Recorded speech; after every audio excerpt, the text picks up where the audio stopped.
नमस्कार मित्रों, अभी हम हैं मुजफ्फरपुर ज़िला का एक साहेबगंज प्रखंड है और इसी साहेबगंज प्रखंड के अंतर्गत एक राजेपुर पंचायत है। और आप सभी जिस तरीके से जानते हैं कि अभी पैक्स चुनाव का सरगर्मी तेज हो गई है और इसी दरमियान ये राजेपुर जो पंचायत है, यहाँ जो पैक्स की लड़ाई होती है वह बहुत ही कांटे की यहाँ लड़ाई होती है। आमने सामने की लड़ाई के लिए यह पंचायत जो है प्रसिद्ध है। तो इसी दरमियान हम पूर्व पैक्स अध्यक्ष साहब के पास बैठे हुए हैं। इनसे जानना चाहेंगे कि अब की बार इनका क्या तैयारी है, क्या कुछ कर रहे हैं। सबसे पहले स्वागत है आपका।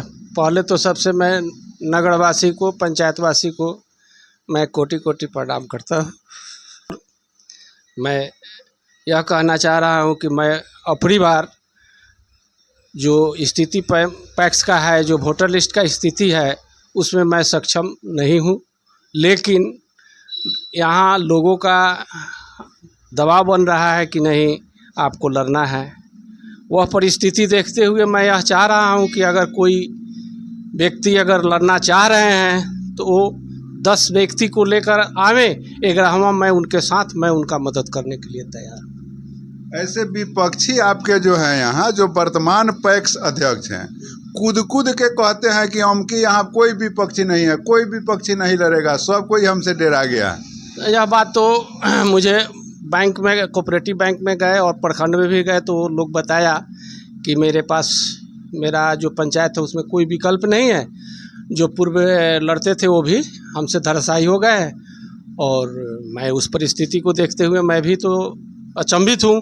लेकिन अगर समाज कहे और पंचायत का गणमान्य लोग जो उनके विपक्ष में हैं, अगर वह सब लोग मुझे मदद करे तो मैं लड़ूंगा, लेकिन सब लोग के कहने से लड़ूंगा, ऐसे मैं नहीं लड़ूंगा।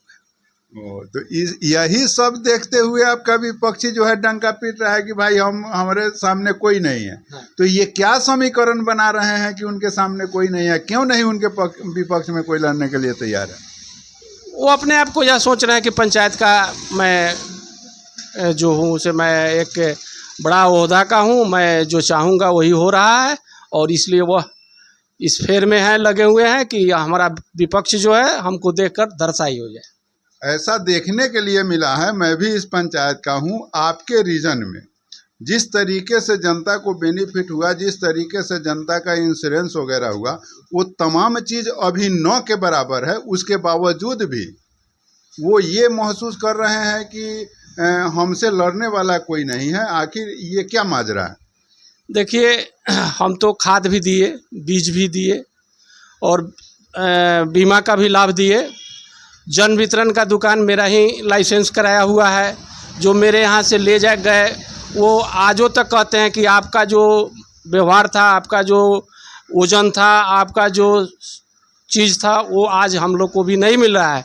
आज तो वर्तमान में अभी जो है 50 किलो से अधिक का बोरा नहीं आता है, जो 56 किलो में हमारे पैक्स अध्यक्ष जी दे रहे हैं। और जिस व्यक्ति का 4 का आधार कार्ड है उसको कहते हैं कि 1 का नाम कट गया है, वो 3 का ही राशन देते हैं। राशन देते हैं 15 किलो होता है 12 किलो। वह सब परिस्थिति देखते हुए लोग उनसे उब चुका है। लेकिन मैं भी यह चाह रहा हूँ कि अगर हमारा समाज, हमारा जो लोग हैं, हमें जो चाहते हैं, अगर हमारे साथ हो तो हम इस पर विचार कर सकते हैं। और मैं खाद भी दूंगा, बीज भी दूंगा और मैं जन वितरण का भी दुकान चलाऊंगा।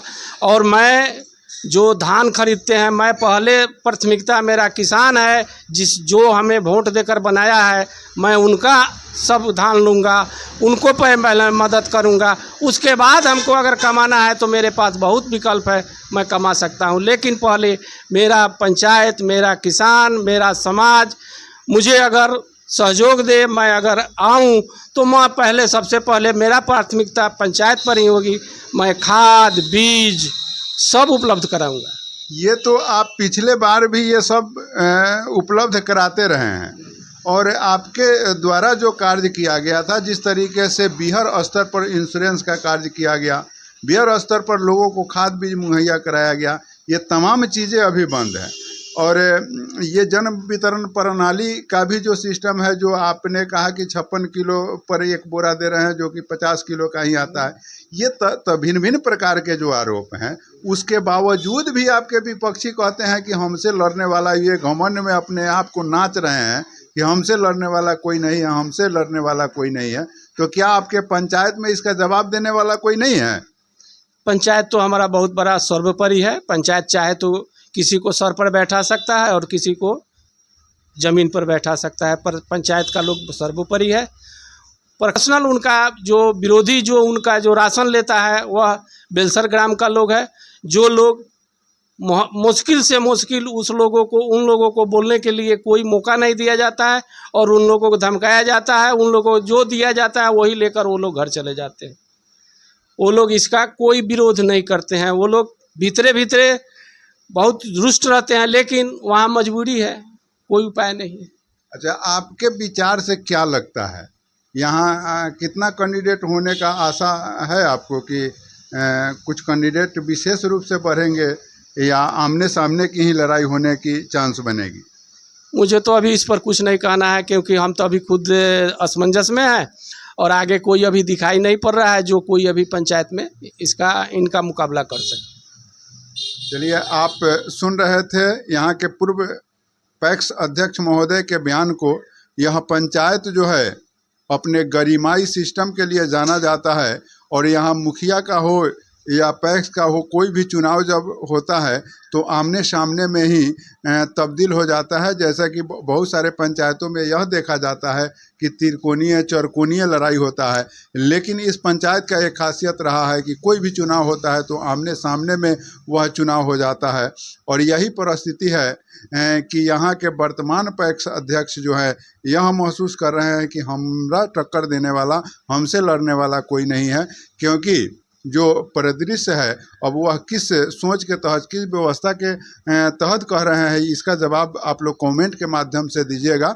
और क्या अब की बार के भी चुनाव में जातीय समीकरण ही चलेगा या जात पात से लोग ऊपर उठकर वोट करेगा, इसका भी आप जो है कमेंट करिएगा। बाकी आपका ही प्रतिक्रिया सर्वोपरि है। जय हिंद।